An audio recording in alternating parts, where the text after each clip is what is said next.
and devote those to, to rain gardens, rather than trying to go sort of, outboard like some of the other examples on 12th Avenue. Asking so many. Where I thought Mabel was going to go, because she works with the neighborhood organizing, is how did that work? What kind of meetings and discussions did you have with the neighborhood? And these people had to, I assume, buy into the fact they were going to maintain the rain gardens. Not saying that that's necessarily what we would do, but Right. just and accept those being there, and embrace them. Right.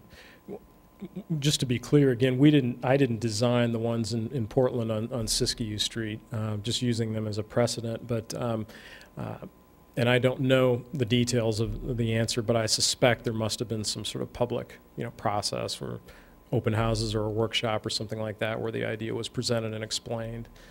But apparently, it's been, embraced wholeheartedly by the folks who live there. And just to follow up, with that example.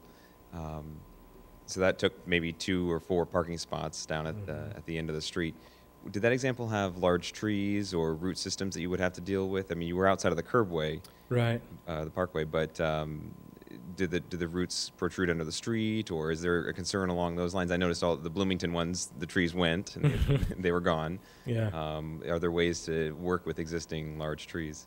Yeah, I think that's certainly something that would probably tend to pop up. And there was kind of a parkway right next to the curb you saw, and then the sidewalk from there. I don't recall them saying that there was any particular problem with that. If they encountered it, it must not have been, a significant challenge to them. But I know in our work, a lot of times we'll just, in our specifications, we'll just require that if a contractor encounters a situation like that, there's a particular way that they should handle the roots and consult an arborist and so forth. So I think as long as you have, the right resources available to consult, if you, come across an issue like that, you can take care of it in the right manner. Sort of along those lines, and I think the soil quality was brought up earlier, the soil type. In Portland, it was a very sandy soil. Mm-hmm. Here we might have a heavy clay layer beneath. Right. Are there other penetrations that you have to do to break that up, or are we not talking about maybe percolating down through, and we're just talking about being a little bit of a buffer? Right. I would suspect here it's going to be, shock absorber kind of function, a little bit of a buffer, where maybe you're excavating out 4 feet or something like that, and you've got 18 inches of some kind of a soil mix. And then perhaps rock below that, a couple of different gradations of rock. And then in the bottom of that pit, I would imagine you've got then a perforated pipe, so that you don't get that situation where soil gets in there and just sits there, or water gets into that system and just sits there and potentially seeps under pavement and things like that. So that pipe then takes it onto an inlet, I suspect. I just knowing what I do about how wet the soils are here in town.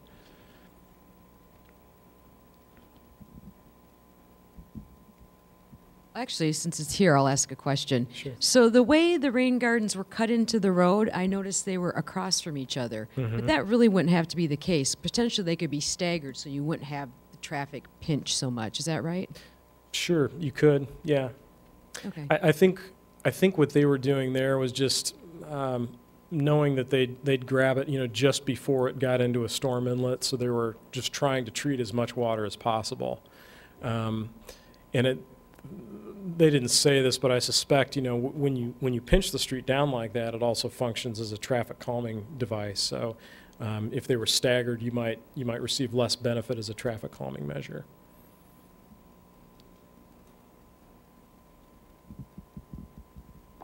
Well, I'm waiting for someone else to raise their hand.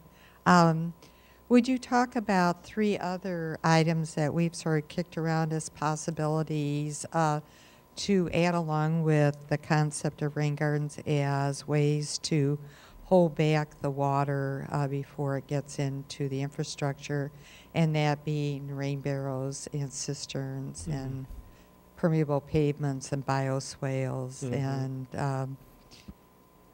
how to be thinking about that in an overall sort of master plan of green solutions to handle stormwater. Sure. Well, yeah, there's, you're all probably aware of, rain barrels and the idea of using them, mini cisterns in a sense. And, these are things that, of course, they may only hold 50, 55 gallons or something like that. But when you think of maybe 2 or 3 of those, per household, and then you start thinking about a neighborhood that's got 1,700 households, that starts to be an awful lot of water right there.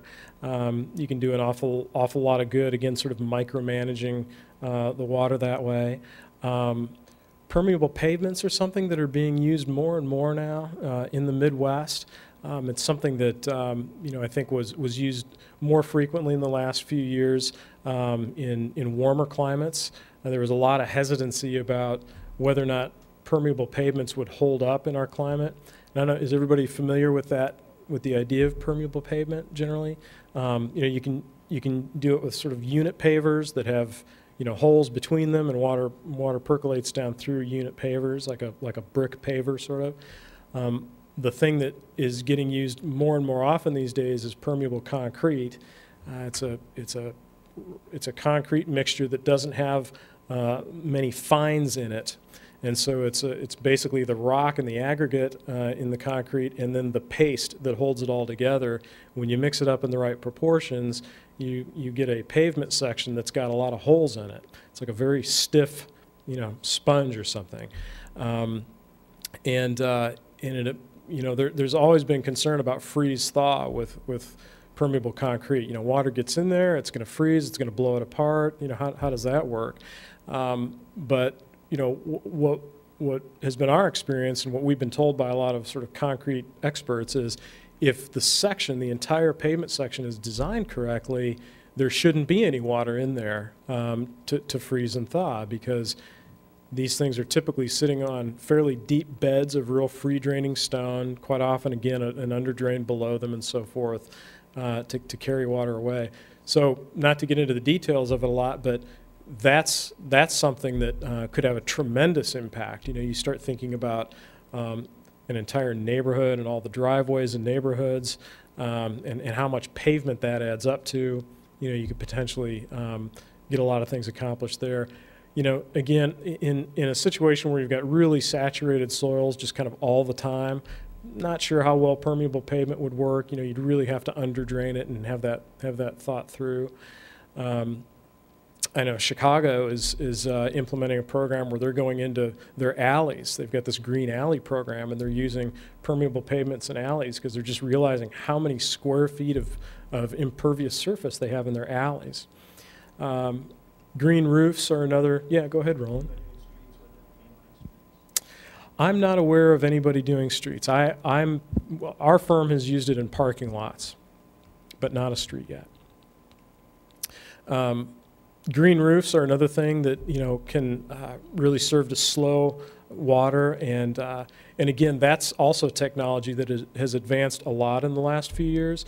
I think a lot of times when you say green roofs, people are thinking of like 2 feet of soil on top of their roof or something, and what, I'm watering that, and what, I'm putting water on my roof. Why do I want to do that?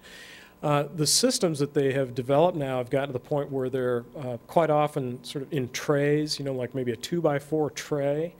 And the growing medium is really only maybe 4 inches. There's hardly any soil in it. It's a mineral-based growing medium. And the plants are sedum plants most commonly, lots of different kinds of sedums. They're succulents, and so they can withstand drought really well. They don't have to be watered a lot. And they're very lightweight systems. So,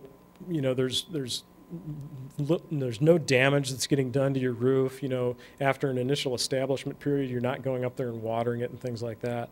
They're kind of expensive. I don't know that there's really a residential application there. $25 a square foot maybe. You can put them on a sloped surface, which most of us probably have. But most commonly they're for large kind of commercial retail sort of roofs. But bioswales, I guess you were asking about? And also grass streets. Mm-hmm. Grass streets, you said? Yeah. Bioswales is another. Some people just use the term bioswale and rain garden interchangeably. I don't know that there's a technical difference between the two, but often we'll design bioswales into parking lots and things like that. And they're just sort of these depressions, between parking stalls where we're sheet draining